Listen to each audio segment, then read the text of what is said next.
पंचतंत्र की कहानी सारस और केकड़ा। एक बार की बात है, तालाब के किनारे एक सारस रहता था।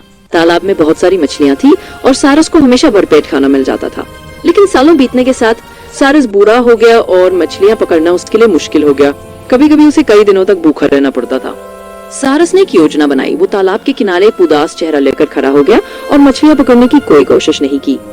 तालाब की मछलियां, मेढक और केकड़े ने उसे देखा और पूछा कि वो इतना उदास क्यों है। सारस ने कहा, मुझे सुना है कि कुछ मनुष्य जल्दी इस तालाब को भरकर उस पर फसल उगाने वाले हैं। तब यहाँ कोई मछली नहीं बचेगी। ये सोचकर मुझे बहुत दुख हो रहा है। मछलियां बहुत चिंतित हो गईं और सारस से मदद मांगी।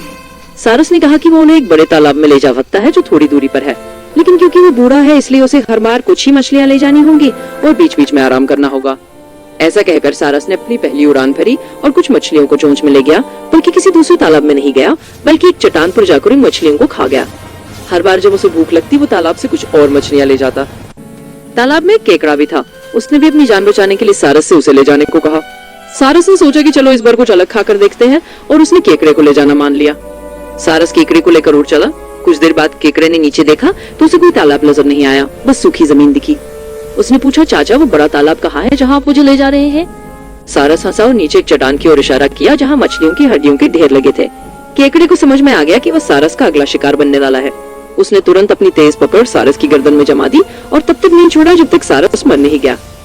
फिर उसने सारस का सिर काटकर तालाब में ला दिया और सबको बताया कि सारस कैसे सबको धोखा दे रहा था और उसने कैसे उसे मारकर सबकी जान बचाई। कहानी की सीख, संकट के समय सूझबूझ सबसे बड़ी ताकत होती है। ये आज के लिए बस इतना ही है। धैर्य से सुनने के लिए बहुत धन्यवाद।